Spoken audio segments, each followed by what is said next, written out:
Alright everyone, the online leftist crowd bitches a lot about US imperialism, US colonialism, colonialism that happened to a limited degree 100 years ago. None of them ever talk, though, I've noticed, for the most part, about China, because they're engaging in it literally today and acting like it's the mid-19th century. Grabbing up parts of East Africa, building military bases all over the place. I find it very, very funny that these people don't think that the same ultimate inevitable actions that they see the United States engaging in, attempting to world police, nation building, and all that crap, they expect that China, for some reason, is not going to be given over to the same proclivities. And I have to assume that they fall into two categories: people who are blind and people who are disingenuous.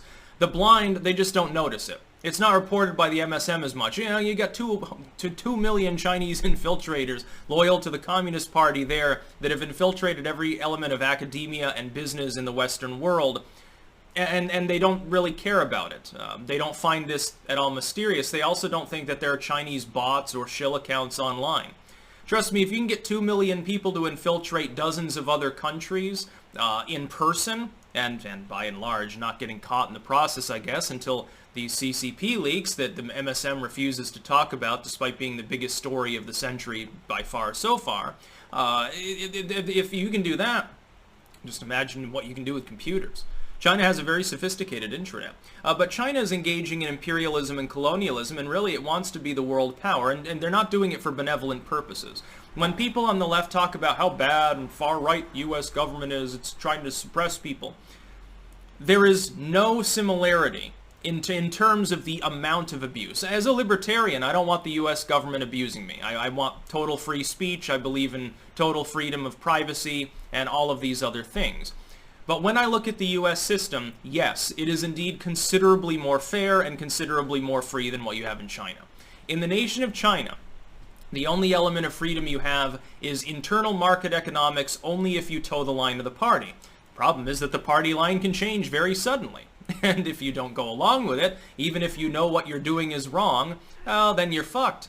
And people act in their own self-interest. The odd and bizarre fact about China, at least in internal economics, is that it's the tendency of people to look out for themselves that actually holds their faux communism together. Because if you've taken someone who's relatively meritocratic, they apply to the government, and they get a license, they build their factory, they're allowed total latitude. They can dump sewage, they can kill their workers, they can do whatever the fucking hell they want, they can rape people, they can drive over people in the street and get away with it, as long as they grease the palms of the local official that's investigating and mysteriously erases the footage Epstein style. They can do that. But they have to look out for themselves, because if for one moment they step out of line, if they do what's right and they say, well, the government's corrupt, they're telling me to make this medicine and it's actually poison, and they're giving it to the Uyghurs or Tibetans or something. If they step out of line, they get it replaced. They can go work in the salt quarry, or at best they can slum around in one of those giant waste dumps where the West sends all its trash, and they have to put it in vats of acid to dissolve everything into a slurry and then extract the gold from it for 10 cents an hour. Isn't that wonderful? It's a brutal system. It combines the worst possible aspects, the most authoritarian corruption of every other system. It's like a hydra. It's a giant mass of tentacles of evil. It's basically what the Chinese government is. And it's funny because there are people who will talk about Western imperialism and don't realize what China's doing. And a lot of times people get into this football team mentality where they think, if like what I'm doing now, if I'm critical of China, that it's somehow an exoneration of the Western world's excesses. Not even a little bit. I mean, look back through my last 10 years of videos and find that out. Likewise, when I criticize the U.S. government, it doesn't mean I sit there and I think, I wish I was in Beijing right now. I wish I was in Shanghai running a business with suicide nets on the second floor. No, it's not an either-or proposal. And I've always taken up the tack that the proper strategy of the West should be to try to be beyond reproach. Be as freedom-loving as possible, be as free market as possible, and use basically big stick diplomacy. We need to go back to the Teddy Roosevelt era. If you're not fucking with us, we don't care what you do. If you are fucking with us, you're going to get curb stomped. That's what we should be doing. Instead, we randomly antagonize and then attack people, and then we ignore actual abuses, to the point where the political establishment in the West is trying everything they can do to put the America First stuff of Donald Trump back in the box. Please, please, no more populism. Trump is the first one to seriously tackle the Chinese trade disparity, to tackle lopsided trade deals, to tackle their... He came just shy of recognizing Taiwan as a sovereign nation, thus causing uproar in Beijing and Shanghai. Oh God, is a terrible person.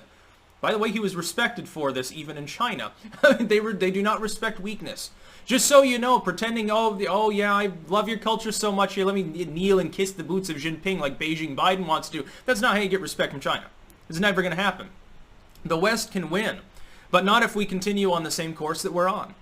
I hate to say, but China will win, not this century, but certainly will win the next century, because they're playing a very slow, long game process, very well thought out. They will usurp and cripple the Western nations one by one if we continue neoliberalism. On the current course that we're in, we can't win. We just, we can't do it. We don't have the ability to deal with the sort of espionage and nonstop onslaught assaults on Western culture that we're seeing from propagandists that in many cases are straight from China. Almost 2 million of them at every rung of academia and every major university. These people, through cronyism, end up becoming big-time lawyers and businessmen and stuff. They're in league with China. Not in the sense of, well, we've got a red scare mentality like it's communism. Well, China's not puristic on that sense anymore, but it is imperialistic. They do want to rule the world by default. Why do you think that they're so happy about Silicon Valley selling personal data to China? Well, I mean, if they've got dirt on every Western citizen, they basically do rule the world, because they could cause societal collapse if they ever released that material. There's your problem. The problem is that China has spent the last 20 years apparently servicing every member of Congress with high-paid prostitutes. Dianne Feinstein's driver was a Chinese spy for several decades. Nobody knew about it. The MSM hushed it up and swept it under the rug. That particular story. They don't want to talk about Hunter Biden now that we know that the material there is 10 times more damning than we were led to believe by the MSM. It's almost like these people too are compromised and they're working it part for China. It's almost like they have split national loyalty, and they're saying, hey, well, all these people in China that keep getting rich and be billionaires and stuff, hey, maybe it's more lucrative to work for the commies. Maybe we've lost our way. We've regulated things too much. We've denigrated our freedoms too much. We've gotten away from our initial nifty-50 style quasi-civic model, and we've started to become worse than the commies, at least on paper, for anyone who cares about money. And guess what? People vote with their wallets. If we start understanding that people are fundamentally self-serving, capitalistic apes, then we can win against China. We can develop a better system and one that's considerably less brutal. We should know this. We already had one. The problem is, over the last half-century, we've begun to slowly piss away our victory. We had the victory. Our culture won. We won the culture war, only to see it slowly swept away by malcontents and subversives. That's about all. Peace out.